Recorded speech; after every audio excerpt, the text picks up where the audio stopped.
On the day we got married, I was kidnapped by kidnappers inside the cave. The voices grew loud and then soft, then loud again. After one night, I was rescued. I became the protected person that the whole family dared not provoke. The well in the courtyard was sealed shut, and the scissors used for needlework were taken away. Not even a length of silk ribbon was left behind, all for fear that if they let their guard down for even a moment, I might take my own life to spare my feelings. My sister, who had turned 16, did not dare to speak of marriage until the new emperor is chosen. A nursemaid is appointed to teach my sister. I thought of the village girl who deceived me into the bridal sedan chair years ago, instinctively grabbing at her collar. Don't come over, all of you, please, I beg you to let me go back. The mother, who had been all smiles, suddenly wore a ferocious, grim face. She snatched a small pair of scissors from the embroidery stand and held them to my neck. Go back, you. Might as well have died on the mountain back then. The whole family has worked hard for you. Because of you, your sister is having a hard time getting married. Now that she finally has a chance to marry, you insist on ruining it, don't you? It's so hard for you that you should just die. No one will stop you. I'll also ruin your sister's reputation. A line of blood beads seeps from the neck this time. My mother did not gently wipe it away for me, and I looked at the scissors she had casually tossed on the floor, and smiled. When I picked up the cold pair of scissors from the ground, they still carried the lingering warmth of her palm and my blood. I held it, stumbled to my feet, and ignoring the startled and uncertain looks from the maids behind me, walked back to the embroidery tower step by step. I closed the door, shutting out everything outside. I looked at my pale face in the mirror. The thin scratch on my neck was particularly glaring. Mother was right. It would have been better if I had died on the mountain back then. To live is only a family's shame and burden. I laughed, raised the scissors, and without hesitation stabbed toward the wound on the neck that already existed after the sharp sting. There was an instant release. The body felt light and airy. I saw myself lying on the ground, blood staining my dress, while my soul hovered in midair. So death is but a fleeting moment, nothing to fear. I passed curiously through the door panel. My mother was stuffing a pair of gold bracelets into the governess's hands, her face beaming with smiles. Please don't be offended, Auntie. This child has been prone to episodes ever since that incident, and her mind isn't always clear. We ask for your understanding. My father's face was cold as stone as he left in a huff, muttering under his breath, "What a disgrace to the family, what a disgrace." My younger sister, Qingyu, lowered her head and cast a timid glance toward my room. On her face was the worry I often saw, and even more fear than usual. I suddenly feel as if waking from a dream. My younger sister is only 16. How could I not worry about her marriage and future? It's my fault that harmed her. My soul followed them, watching the midwife nanny put on a kind smile again, continuing to diligently teach the etiquette within Qingyu Palace. No one speaks of me anymore. It was late into the night, and the mansion had fallen completely silent. In her own room, my mother sat silently weeping by the candlelight. I drifted closer to her and saw her holding an old pearl hairpin. She stroked it gently and reproached herself in a low voice. "Shua, I shouldn't have spoken so harshly to you during the day, let alone frightened you with those scissors. But your father and I will eventually leave, and your younger sister has entered the palace. If you cannot stand on your own, who will look after you in the future?" My heart aches as if being cut by a knife. This hairpin is an old thing from my wedding. I watch her wipe away her tears, walk into the small kitchen, and personally bring a plate of Osmanthus cake. That was my favorite dessert back then. She tiptoed to my door, gently set down the plate of steaming Osmanthus cakes, sighed, and turned away. Through the crack in the door, I gazed at the delicate pastries, a dense ache welling up in my heart. "Mother, I'm sorry for making you sad again. Only this time, I will never get to taste your Osmanthus cakes again too. Dawn has come, and my soul has nowhere to go, so I can only wander in this familiar mansion. The embroidered tower is too cold, so I drifted to the front hall. Bright sunlight pours in through the window lattices, dispelling yesterday's gloom. The teaching granny has arrived and is in the courtyard guiding Sister Qingyu, practicing palace etiquette. "When you are in good health, lower your waist a bit more and move with gentleness, like a willow bending in the wind." The nanny's voice was calm yet authoritative. Qingyu obediently did as told. Her figure was slim to begin with, and she learned quickly after a standard 3 bowing salute. Her posture was graceful, stately, yet lively. "Very good, Miss is remarkably perceptive. The nanny's face showed a satisfied expression, then she turned to the mother beside her and praised. Madam is blessed. With Miss appearance and demeanor, she will surely hold a respectable position in the imperial palace in the future. A long-lost smile bloomed on Mother's face. She warmly took the governess's hand and repeatedly said, "All thanks to your meticulous guidance, governess." Her gaze toward Qingyu was full of pride and expectation. As for the turmoil caused by me the day before, it seemed as if it had never happened. I drifted to their side and watched Qingyu practice the etiquette of paying respects, serving dishes, and offering tea. Over and over again tiny beads of sweat emerged on her forehead, but she bit her lip, her gaze focused and determined. She was truly working hard, seizing this opportunity that would allow her and the entire Shen family to hold their heads high. That afternoon, her father returned from court, still in his official robes. He heard about Qingyu's performance that morning. Good, very good. His cold demeanor from the previous day had vanished as he stroked his beard and showed a smile. A daughter of the Shen family was always meant to be a phoenix among people. If Qingyu succeeds this time, she will surely bring glory to our household. His gaze toward Qingyu held undisguised approval and expectation. During the evening meal, the family of three sat around the table in an atmosphere of warm harmony that had been absent long before I died. Father placed a piece of her favorite fish into Qingyu's bowl, while Mother earnestly reminded her to take care of her health and not fall ill before the selection. At the table, they discussed the situation in the palace, speculated on the new emperor's preferences, and painted a splendid picture of Qingyu's future.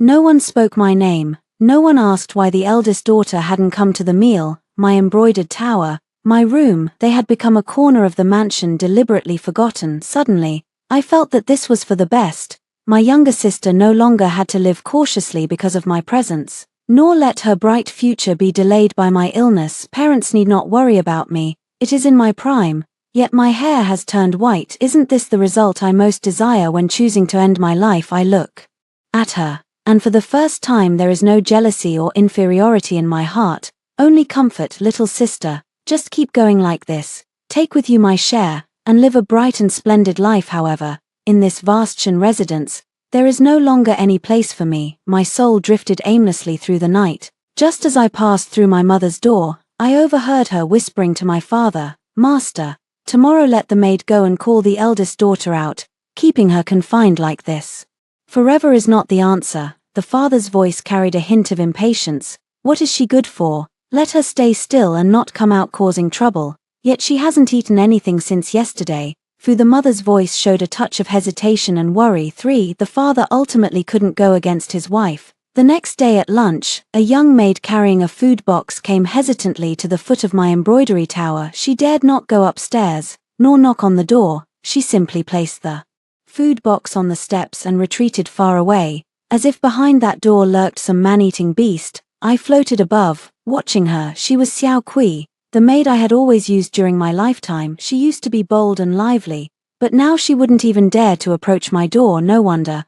The look of madness I had during my illness has probably scared her out of courage. I looked at the meal in the lunchbox, from steaming hot to gradually losing its warmth, finally growing cold. Xiao Kui stood at a distance and gazed for a long time. Seeing there was no movement inside the room, she summoned her courage, quickly stepped forward, and carried the lunchbox away. Untouched and unopened, I drifted back to the foyer with her. Mother was personally watching the servants pack Qingyu's luggage to enter the palace, and when Xiaotsue came back with the lunchbox still untouched, her face immediately darkened. What happened? Did the young lady not eat? Xiaotsue shivered in fear, knelt on the ground, and stammered, I knocked on the door, madam."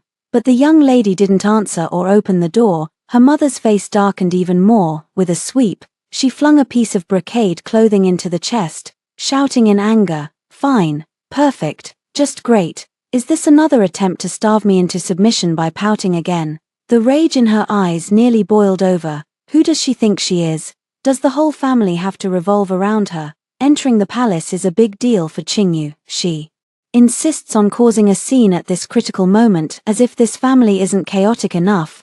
The angrier she grew as she spoke, the more agitated she became. She directly snatched the ginseng soup a maidservant had been simmering, carried it herself, and strode swiftly toward my embroidery tower. I followed behind her, watching her back, tense with rage. I wanted to explain, but could only let out a silent sigh. Mother, I am not throwing a tantrum, it's just that I can no longer open the door for you. She reached the foot of the embroidery tower, looked up at the tightly shut door, and took a deep breath, as if suppressing a brewing thunderous fury. Shinjingshu, do you think locking yourself in there, refusing to eat or drink, will make us feel sorry for you? Let me tell you, it won't. Look at your younger sister. For the sake of this family, for your dignity and mine, do you know what she's about to do? And then look at yourself. All you do is torment us with your own body, and torture the ones who love you. Let me tell you this, if you keep being so ungrateful, don't ever think about setting a single foot outside this door.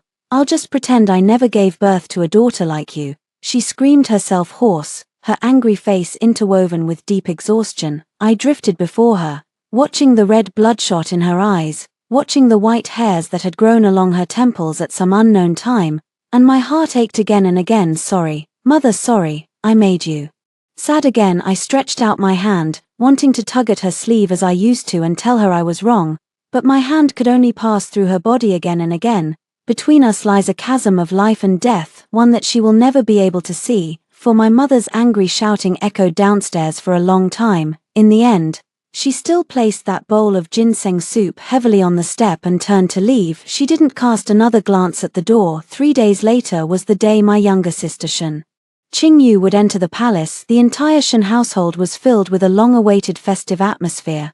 The servants walked with wind in their steps, wearing carefully cautious smiles on their faces. I saw my father, Shen Wenyuan, in the study, writing with a flourish, and his brows unusually relaxed. On the rice paper are 4 large characters written boldly through and through: the glory of the family. Mother is even busier than ever, personally sorting the courtly trousseau for Qingyu to enter the palace. From seasonal clothes to jewelry, each item looked over carefully, for fear of the slightest oversight. Amidst the festive atmosphere, she suddenly thinks of me again. I drift along the crossbeam in the front hall, hearing her say to the confidant nun who stands by, Qingyu entering the palace is such a big deal. As her elder sister, how can she keep hiding in her room and not come out? What would she look like? It's been 3 days, no eating, no showing her face. She's deliberately trying to make things difficult for us at this critical moment.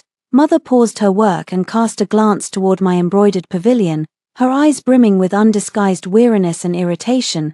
She believes my younger sister has a bright future ahead, a shining example that someone like me, stuck in the muck, can only look up to. She means to seize this opportunity to show me just how splendid my sister's life is, so I'll stop wallowing in self-pity and being a useless waste of space. So, she had made up her mind to personally drag me out of that dark corner. She took off a small brass key from the keyring at her waist. It was the spare key to this embroidery building. Since I was rescued, that door has hardly been opened from the outside. She walked down to the embroidery building.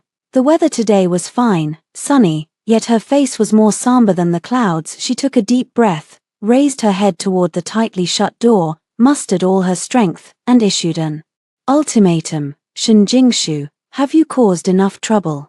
Her voice was ice-cold, devoid of any warmth. Today is your younger sister's grand day of entering the palace. If you don't come out now, you might as well never come out again. After she finished speaking, she no longer waited for any response. She inserted the key into the lock and gave it a hard twist. With a click, the lock opened, accompanied by a harsh screeching sound of friction. She pushed it aside with force. In the room that had not seen daylight for years, a strange scent overwhelmed the senses, a mixture of sweetness and the tang of rust. Mother frowned unhappily, covered her mouth and nose with a handkerchief, and walked in while sternly scolding, "Who doesn't tidy up? You've caused a strange smell to fill the room. Shinjingshu, where are you?" She strode through the dim outer room toward the bed in the inner room. Then her footsteps suddenly came to a halt. She saw me collapsed in the corner, curled up into a ball, saw a large pool of blood beneath me, already dried and coagulated into a dark red color, saw the savage wound on my neck, and my already stiff, ashy gray face. Clang! The brocade box tightly clutched in her hand, intended as a farewell gift for her younger sister, fell to the ground with a clatter. 5. The intricately carved rosewood box hit the cold bluestone floor with a particularly piercing crash. Her mother let out a shrill scream in the foyer. The father and younger sister, who had been waiting for a lucky moment, along with all the servants scattered around the yard, were startled into a tremor by that shrill cry. The father, Shen Wenyuan, reacted first. His face changed color, and he rushed toward the embroidery chamber, clutching his robe hem. The younger sister, Qingyu, followed closely behind, her face, already meticulously prepared for her imminent entrance into the palace, was filled with alarm and confusion. What happened? The father asked sternly as he ran. The servants also followed, but in a muddled, chaotic crowd. They did not dare to come too close, only stood far away around the embroidery studio, craning their necks to look inside. When the father stepped across the open door, his voice suddenly stopped. I saw him collapse as if his bones had been drawn out, slumping softly to the ground. His face, usually so conscious of official dignity and composure, was now drained to a deathly pallor. He opened his mouth but could not utter a sound, only cloudy tears rolled down his well-groomed cheeks.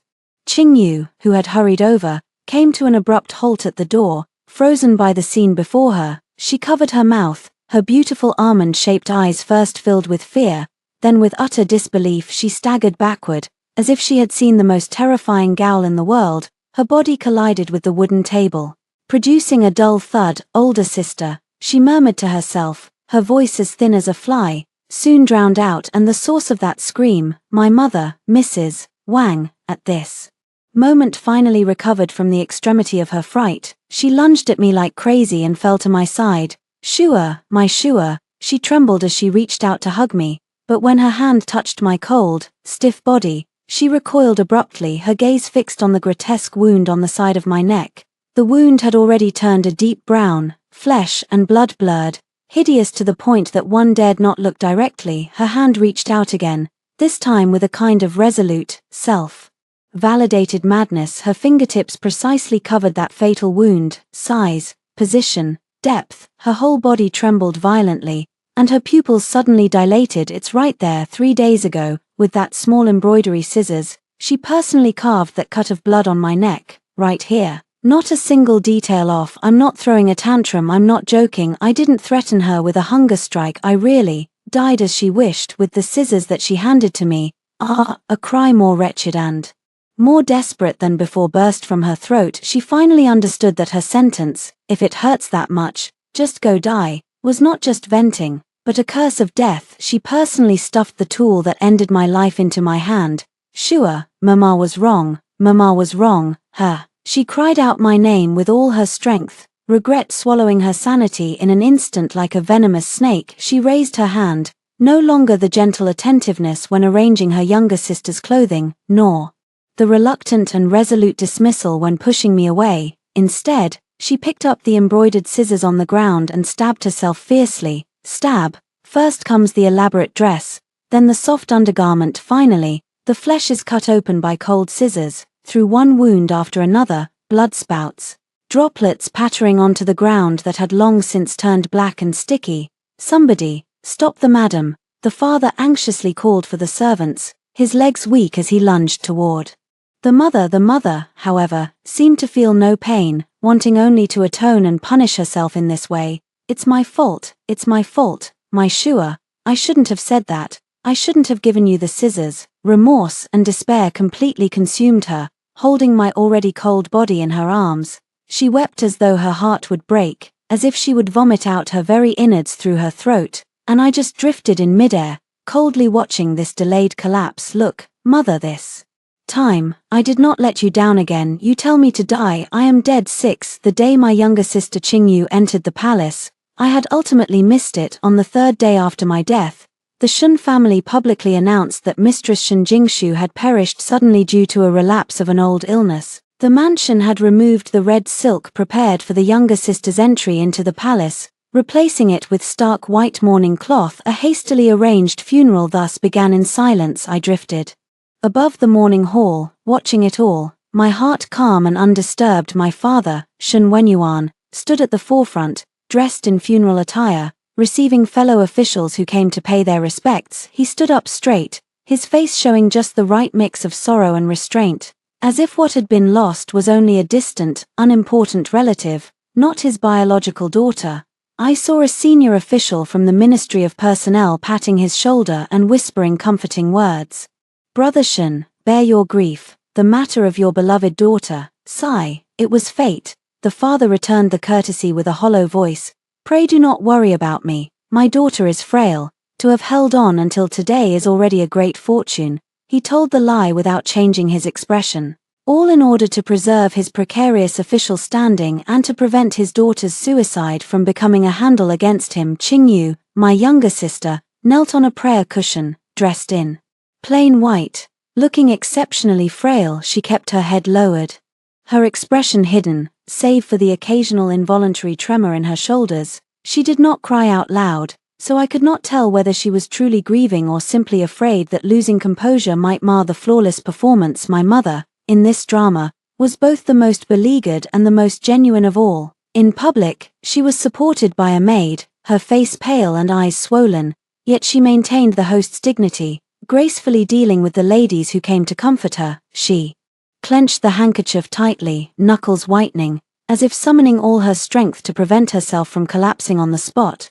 But once back in the inner chamber and the door closed, she seemed to have all her sinews torn away, collapsing to the floor from a locked chest. She pulled out the old clothes I wore when I was young. She buried her face deeply, the restrained sobs muffled to a low murmur among the pile of clothes. "Shua, my Shua." She stroked those things over and over again, as if they still carried the warmth of my body. Regret and anguish completely consumed her.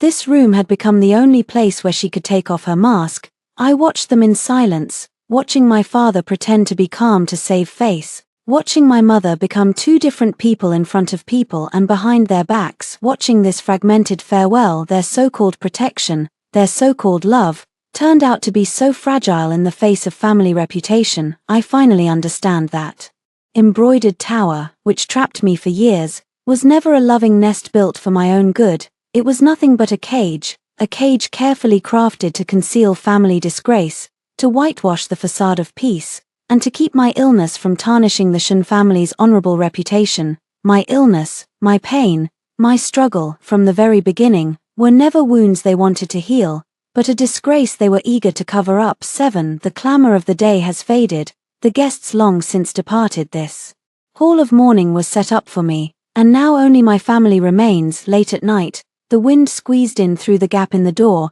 making the white banners sway, the candlelight flicker, and the shadows of people stretch long and twisted. My mother dismissed all the servants and knelt alone in front of my spiritual tablet. She did not cry, she just stared blankly at my tablet, as if she could discern my look from those cold engraved characters. It took a long time for her to tremble as she stretched out her hand, wanting to touch the piece of wood, but she paused in mid-air, as if burned, and drew back. "Shua," she finally spoke, her voice like being ground by sandpaper, dry and hoarse. "Mother was wrong. Mother is sorry for you." She leaned forward and slammed her forehead against the cold ground, making a dull thud sound.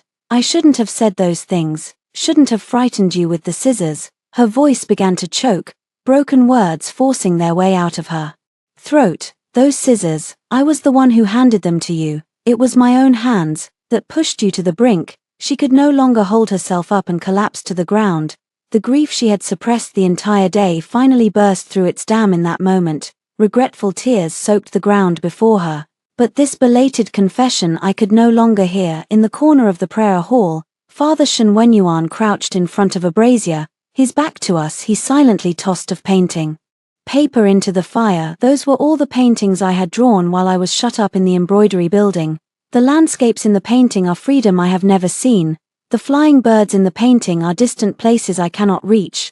The flames lick the paper, swallowing those ink blots and turning them into wisps of blue smoke. The firelight reflects on his profile, and I see something bright and glistening slide from the corner of his eye, quickly sinking into his grey-white beard. Silent and unseen, he burned away the last traces of my existence, as if by doing so, he could burn away the shame and remorse in his own heart. My younger sister, Qingyu, had been kneeling upright on the prayer cushion for a very, very long time. She shifted her long numb knees, inching bit by bit toward my spirit tablet. "Sister," her voice was soft, thick with a heavy nasal tone, I'm sorry. I know you weren't throwing a tantrum. I know you were hurting. But I was too selfish. I only thought about my own future." She looked up, her tear-blurred eyes fixed on my memorial tablet, with an unprecedented firmness in her gaze. "Sis, you've found your peace. But I can't. I'll take your share and live well, live strong. I'll show them all." Her voice was soft, but it sounded like an oath in the quiet, empty mausoleum. My mother's heart-wrenching repentance fills the air, my father's silent tears, and my sister's heavy vow. The apologies and pain of this family arrive so fiercely, yet so late. They are like a grand ceremony, a memorial for the me whom they themselves dragged into the abyss. Yet, this memorial was ultimately a show for themselves to see. I died, but the Shun family found no relief in the end. Qingyu still entered the palace, no gongs or drums, no grand wedding procession, just a small sedan chair quietly carried out through the side door, like a thief in the night. My father said that it would not look good if, right after the eldest daughter's sudden death, the second daughter rushed into the palace to vie for favor. My younger sister's entry into the palace brought no change of fortune to our family. In the imperial court, our political opponents seized upon this and made a big issue of it. They impeached him, accusing him of failing to manage his household properly and lacking moral integrity. If he could not even protect his own daughter, how could he be expected to bring peace and stability to the nation? The memorials fluttered toward the imperial presence like snowflakes. Father argued his case, saying, "I have been frail since childhood, and my old ailments have flared up again." But who would believe it? The colleagues who usually treated him as kin and brother now looked at him with a gaze that carried a trace of inquiry and estrangement. Soon, a royal edict descended. My father was stripped of his crucial post as Deputy Minister of Personnel and given only a trivial, powerless sinecure. Each day at court, he was made to stand in the very last position, becoming the laughingstock of the entire imperial court. He returned from court earlier and earlier, and grew more and more silent, often sitting alone in his study until late into the night. The brush that had once written the words "bring glory to the family name" was now thick with dust. My mother's spirit completely collapsed. She no longer attended to household matters nor received any guests, confining herself to her room all day long. The servants said that the mistress often spoke into empty corners. Once, I drifted into her room and saw her carefully holding a plate of Osmanthus cakes, gently coaxing toward the embroidered tower. "Shua, come out and have a bite." It was Mother's fault. "I won't pressure you anymore." She had forgotten that I was already dead, and that the embroidered tower stood empty. She called my name over and over again, sometimes racked with regret, sometimes weeping, and at other times revealing a tender smile as if I had returned to her side, merely sulking. Wave after wave of physicians came, and prescription after prescription was written, but my mother's illness was a sickness of the heart beyond the cure of medicine, and my younger sister, once so full of promise, was having no easier a time in the palace. They say Shun Shilang's eldest daughter, the one who went mad, took her own life. How tragic. Keep your voice down. Her younger sister has just entered the palace and hasn't even been summoned by the emperor yet. This matter is unlucky. Don't speak of it again. I walked inside the palace walls with the clear moon, and I have heard such whispers more than once. The eyes of the maids looking at her were full of contempt and pity. Those selected beauties who entered together were even more openly and covertly pushing her aside, treating me as a joke, and denigrating her belonging to a dishonorable family. The clear moon learned to be silent, learned to endure. She swallowed all the grievances into her belly. She was no longer that coquettish girl who would blush easily. In her eyes there was a kind of tenacity and coldness I could not understand. Her father's official career was obstructed, her mother was in a trance, and her sister struggled every step of the way. I once thought my death could free this family from the quagmire and bring them relief, but I was wrong. My death plunged everyone into an even deeper vortex. 9. My younger sister, Qingyu, endured the most difficult days ignoring the gossip and rumors. She quietly observed the people and events within the palace. The new emperor occasionally summons her, not for anything else, but because she is gentle and considerate, able to bring him a moment of peace. This is the only opportunity she can seize. One day, she is ordered to go to the Ministry of Internal Affairs to fetch ink and brushes, and she happens to encounter two people exchanging items in a corner. One of them is the butler of her father's mortal enemy, whom Qingyu has seen at home. Another one is the old eunuch in the palace. I followed Qingyu, watching her quietly hide behind the huge red lacquered pillar. Everything has been taken care of. Master Wang asked me to deliver a bit of hardship money to the father-in-law.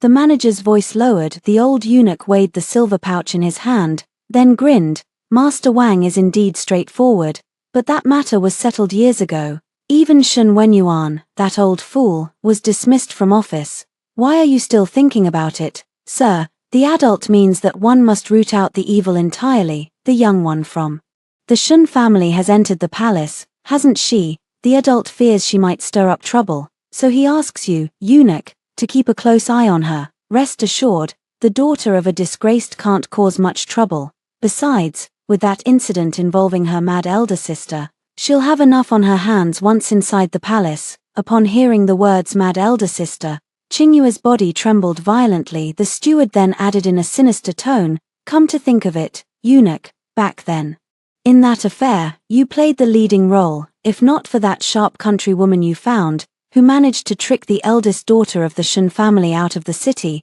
the rest of the scheme couldn't have been carried out at all. The eunuch chuckled proudly. That old woman is a distant relative of mine, and her hands and feet are clean. She took the money and hurried back to the countryside to buy fields and land, never to be found. Shen Wenyuan will, until death, only think that his daughter charged into the mountain god and faced retribution. Ha ha ha, with a roar. I felt as if my soul was shaken apart by that laughter. So that's how it was. It wasn't an accident, it wasn't my bad luck, but a complete, thorough plot. I was abducted, everything I suffered, I went mad, I killed myself. All of it was a trap set by my father's political enemies to bring him down. That peasant girl was merely a chess piece in their hands. Behind the pillar, the clear moon pressed her lips shut with all its might, her nails sinking deep into the flesh, yet she was oblivious. Tears welled up in her eyes, but she dared not make a sound. She finally understood. The ones who had truly forced the knife handle into her mother's hand were those invisible dark forces. After a long while, the sound of the two people's footsteps faded into the distance. Only then did Qingyu slowly step out from behind the pillar. She wiped the tears from her face. The trace of youthful innocence that had once lingered on her features was now gone, replaced by nothing but cold resolve. She did not return to her own residence, but went straight toward the Hall of Mental Cultivation. She knew that a few words overheard in secret were not enough to topple a grand secretary, but she also knew that once that seed of doubt took root in the emperor's heart, it would sooner or later take hold and sprout. She knelt outside the Hall of Mental Cultivation, letting the fierce sun burn her flesh. When the young eunuch came out to deliver a message and asked what she was here for, she raised her head, her gaze blazing. I, Shen Qingyu, dares to respectfully petition your majesty to re-examine the case of my elder sister Shen Jingshu, who was ambushed outside the city years ago. I have a grievance to state. 10. The new emperor did not summon Qingyu at once. A few wind-catching rumors were not enough to make him go to great lengths for a dead madwoman. Qingyu did not give up. She did not kneel again. Instead, she returned to her residence and continued to copy sutras for the new emperor. However, this time the scripture she copied was the sutra of the vowed original spirit of Kitagaba, Earth Store Bodhisattva. She copied it with extraordinary precision, each stroke revealing an unyielding tenacity. Along with the scripture, a blood letter was also presented. It contained no accusations, no pleas of innocence, only 16 short characters. A single evil thought arises from the human heart. Until the deep injustice is redressed, the departed souls shall find no peace. That blood letter was like a pebble, finally stirring a faint ripple in the new emperor's otherwise calm heart. He remembered the figure kneeling straight under the scorching sun, and he also thought of the recent obfuscations in some accounts by Wang Deren, the Minister of Revenue. The emperor's paranoia is the greatest blade for a minister. The new emperor did not make a sound. He quietly dispatched a trusted envoy, following the clues provided by the clear moon, to investigate the old woman who went home to buy fields and land. I drift beside the clear moon, watching her copy sutras day after day, waiting. Her hands trembled slightly from overwork, and she had grown gaunt and frail, but her eyes had only grown brighter. Half a month later, the news reached the palace. The old woman had been found. At first, she remained stubborn, but under the methods of the imperial secret agents, She soon confessed everything about what had happened back then. She took the silver money from the household manager of Wangdaren, duped me off the wedding sedan as instructed, and then the bandits arranged by Wangdaren abducted me.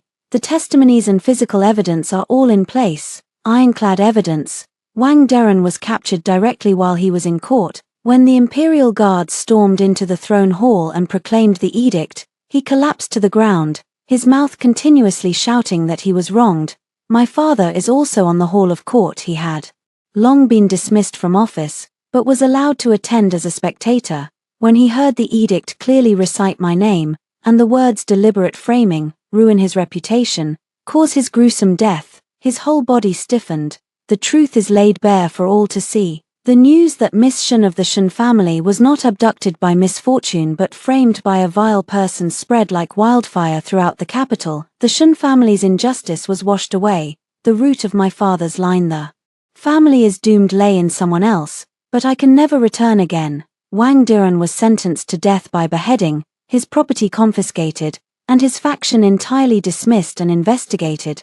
The Shen family had been cleared of all charges, and the imperial decree restoring the father's official position had also arrived. But the father did not accept the decree. He placed his official hat neatly on the table and submitted a memorial resigning from office. Overnight, it seemed as though he had aged 20 years. The moment the mother learned the truth, she neither wept nor made a scene. She sat there motionless, her gaze hollow as she stared out the window. Early the next morning, when the maid went in to attend to her, she found that her once black hair had turned to white as snow. She walked to my embroidery house, to the door that she had once pushed open herself, and found my corpse behind. She extended her hand, wanting to touch that door, but paused in midair, as if the door bore a scorching iron. In the end, she simply knelt beneath the building, murmuring over and over, "Shua, mother was wrong, mother has failed you." Qingyu, dressed in plain white mourning clothes, returned to the Shen residence. She burned the imperial edict restoring her to her original post, along with Wangdaren's signed confession of crimes, before my empty spirit tablet. "Sister, look, those who wronged you have faced justice." She lifted her head, tears on her face, but she gave me a long absent smile. "Sister, you are free now." Father resigned his official post and retired from public life, while mother kept company with the blue lamp and ancient Buddhist statues, reciting sutras for me every day. They finally stepped out from the confinement of their family reputation, yet they bore a shackle called remorse. I watched all of this, and watched Qingyu do everything for me. That lingering obsession that haunts my heart and keeps me from leaving seems to have finally found a place to rest. At this moment, the soul begins to grow light, and everything around gradually becomes blurred. I see the bright moon before my spirit, gently placing the peach blossom hairpin I loved most in life beside the tablet. She will carry my portion and live well. That's enough. My soul has turned into countless specks of faint light, passing through the lattice windows of the embroidery hall, drifting toward the sky. In the horizon, the first streak of dawn is piercing the darkness. Sunlight shines on the green tiles of the Shen residence, and also on the place where I dissipate. There is no longer Shen Jingshu in this world, only a faint, elusive sigh left behind, fading completely into nothingness.